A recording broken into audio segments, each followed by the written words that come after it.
Louvado seja nosso Senhor Jesus Cristo. Para sempre seja louvado e nossa Mãe Maria Santíssima. Hoje é a comemoração de todos os fiéis defuntos. É o único dia no ano em que a Igreja reza por todas as almas dos fiéis falecidos e nos faz recordar o mistério da morte. A primeira leitura é tirada do livro de Jó. Jó é um homem justo, perseguido pelo demônio por permissão de Deus, e vem a ele 3 amigos para tentar convencê-lo de que o seu sofrimento foi causado por algum pecado seu. Jó não se lembra de nenhum pecado que tivesse sido motivo de tanta dor que o aflige. No entanto, Jó tem esperança. Ele sabe, ele tem um instinto que lhe diz: o seu sofrimento não será eterno e essa dor imensa, mortal, terá um fim, e haverá a vitória não da morte, mas da ressurreição. A certeza dele é tão grande que ele quereria que as suas palavras fossem cravadas, escritas com um ponteiro de ferro e com chumbo, cravadas na rocha para sempre. Quais são essas palavras? Eu sei que o meu Redentor está vivo, e por último ele me levantará do pó. Depois que tiverem destruído esta minha pele, na minha carne eu verei a Deus. Eu mesmo verei, meus olhos o contemplarão, e não os olhos de outros. Esta é uma das poucas passagens do Antigo Testamento que falam da ressurreição. Aparecem outras no livro de Daniel e, sobretudo, no segundo livro dos Macabeus. No tempo de Jesus, a doutrina da ressurreição era conhecida. Os fariseus a pregavam, enquanto os saduceus negavam-na. Mas Jesus sempre pregou a ressurreição. O Salmo 22, que nós lemos em seguida, é o Salmo do Bom Pastor. O Senhor é comparado a um pastor que conduz o israelita. Conduz para onde? Para as águas repousantes, para as pastagens verdejantes, protege-os contra os inimigos naturais, que são os lobos, com o seu cajado, com o seu bastão, prepara uma refeição para o salmista, uma mesa bem à vista do inimigo, unge minha cabeça com óleo e o meu cálice transborda. Isso era hospitalidade antiga. Derramar óleo perfumado sobre a cabeça de uma visita. Felicidade, todo bem hão de seguir-me por toda a minha vida, e na casa do Senhor habitarei pelos dias sem fim. Esta é a tranquilidade daquele que confia no Senhor, mesmo diante da sombra da morte. A segunda leitura, tirada da primeira carta de São Paulo aos Coríntios, fala da certeza da nossa ressurreição, baseada na certeza da ressurreição de Cristo. Cristo ressuscitou dentre os mortos, como primícias dos que morreram. Como as primícias segue a colheita, assim também a ressurreição de Cristo seguirá a nossa ressurreição. Mais ainda, a ressurreição de Cristo é a causa e a garantia da nossa ressurreição. Por um homem veio a morte, e é também por um homem que vem a ressurreição dos mortos. Como em Adão todos morreram, assim também em Cristo todos reviverão. A salvação de Cristo é completa. Ele não veio salvar apenas as almas, veio salvar alma e corpo. Nós falamos de salvação das almas, está certo, porque a alma é o que há de mais excelente. A alma racional, espiritual, imortal, que os animais não têm, a alma que subsiste após a morte separada do corpo, é o que há de mais excelente.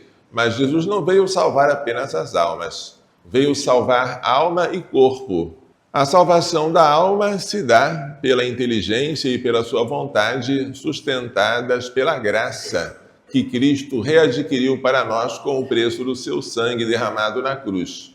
Quando nós somos purificados do pecado original e respondemos à graça santificante por meio das boas obras, e se permanecermos assim até o fim, somos salvos. Então o nosso destino será, antes mesmo da ressurreição, ver a Deus face a face no céu. Mas a salvação só será completa no último dia, quando nossos corpos ressuscitarem e se unirem às nossas almas na visão beatífica. Nossos corpos serão gloriosos, como o corpo de Cristo ressuscitado. Corpos perfeitos, sem sofrimento, sem cansaço, sem morte. Corpos brilhantes, irradiando luz. Assim serão os nossos corpos ressuscitados, gozando na glória, juntamente com a alma, da visão de Deus. Se, porém, a alma tiver morrido em pecado mortal e tiver confirmado a sua decisão contra Deus para sempre, ela estará no inferno, mesmo antes da ressurreição. O inferno é aquele estado de afastamento voluntário e irrevogável de Deus. Quem está no inferno não se arrepende, porque o arrependimento só viria por uma graça de Deus, que no inferno não existe. Os condenados odeiam a Deus, não podem deixar de odiar e vão odiá-lo para sempre, sem jamais se arrepender dos seus pecados. Esse é o triste estado do inferno. Depois da ressurreição, as almas daqueles condenados vão se unir aos seus corpos, mas não para os corpos gozarem da glória, mas para gozarem da ignomínia, da vergonha eterna, para sofrerem junto com as suas almas. A ressurreição, portanto, haverá tanto para os bons como para os maus. Todos ressuscitarão, seja para a vida, seja para o opróbrio eterno. O Evangelho de hoje convida-nos à vigilância, que os nossos rins estejam cingidos, ou seja, haja uma corda amarrada à nossa cintura para desembaraçar o passo, significando prontidão. Que as vossas lâmpadas estejam acesas, como as lâmpadas das 5 virgens prudentes, que levaram consigo uma reserva de óleo e não deixaram que a lâmpada se apagasse quando o noivo veio para se casar com a esposa. Sede como homens prudentes que estão esperando o seu Senhor voltar da festa de casamento, para abrir a porta para ele logo que chegar e bater. Felizes os empregados que o Senhor encontrar acordados quando chegar. Em verdade vos digo, vejam que bonito, ele mesmo vai cingir-se, fazê-los sentar-se à mesa e passando os servirá. O Senhor, que é nosso Deus, vai se fazer nosso servo, o nosso garçom, vai nos fazer sentar à mesa e vai nos servir o alimento do banquete eterno, se ele nos encontrar vigilantes. E caso ele chegue pela meia-noite, às 3 da madrugada, felizes serão se assim os encontrar. Às vezes o Senhor chega bem de tarde, no declínio da nossa vida. Às vezes ele chega quando a nossa vida ainda está bem forte, é quando ele chega por volta do meio-dia. Às vezes ele chega quando a vida mal começou, quando ele chega na nossa infância, na nossa adolescência. O Senhor vai chegar, mas ele não disse a hora. Se o dono da casa soubesse a hora em que o ladrão iria chegar, não deixaria que arrombassem a sua casa. Vós também ficai preparados, porque o Filho do Homem vai chegar na hora em que menos o esperardes. Diante da certeza da chegada do Filho do Homem e da incerteza da hora, resta uma única atitude, a vigilância. Vigiar significa conservar-se em estado de graça e fugir de todas as ocasiões próximas de pecar. O que acontece se na hora da morte nós não tivermos ainda reparado todos os nossos danos causados pelos nossos pecados, se ainda conservarmos alguma afeição, por menor que seja, alguma culpa, se nós ainda não tivermos suficientemente expiado todas as penas temporais devidas aos nossos pecados, o que acontece? Nós não vamos para o inferno. Para o inferno vai quem morreu em pecado mortal. Mas também nós não podemos ir diretamente para o céu, porque o Senhor é santo, santo, santo. e qualquer impureza nos impede de vê-lo face a face. O que acontece neste caso? A alma precisa de purificar-se após a morte. Esse estado de purificação a Igreja chama com o nome de purgatório. Naquele estado, ela não pode fazer nada por si mesma. O que ela podia fazer, já fez quando estava na terra. No purgatório, ela fica esperando que nós rezemos por ela. O purgatório não é lugar de satisfazer pelos pecados. Lá não se faz uma satisfação, mas uma satispaixão. Lá apenas se descontam as dívidas que poderiam muito bem ter sido descontadas na terra. Aqui nós sofremos com merecimentos. No purgatório se sofre sem méritos. Nós que ainda podemos sofrer com méritos, podemos também oferecer os nossos sofrimentos pelas almas do purgatório. E se nós fizermos isso, estas almas, em gratidão, em retribuição, rezarão por nós. E haverá uma circulação de graças entre o céu, a terra e o purgatório. A esta circulação, a Igreja dá o nome de Comunhão dos Santos, que é um dos artigos do Credo. Portanto, a liturgia de hoje nos convida à esperança. Podemos chorar diante da morte, como Jesus chorou diante da morte de Lázaro, mas não podemos chorar como quem não tem esperança. Quem não tem esperança arranca os cabelos, dá gritos histéricos. Nós não somos assim. Nós choramos como Maria Santíssima, de pé, junto à cruz de Jesus, porque ela sabia, tinha certeza, que a morte não seria a última palavra, mas sim a ressurreição.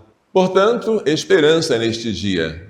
Segundo, vigilância. Deus que te criou sem ti, não te salvará sem ti, dizia Santo Agostinho. Para sermos salvos, precisamos cooperar com a graça.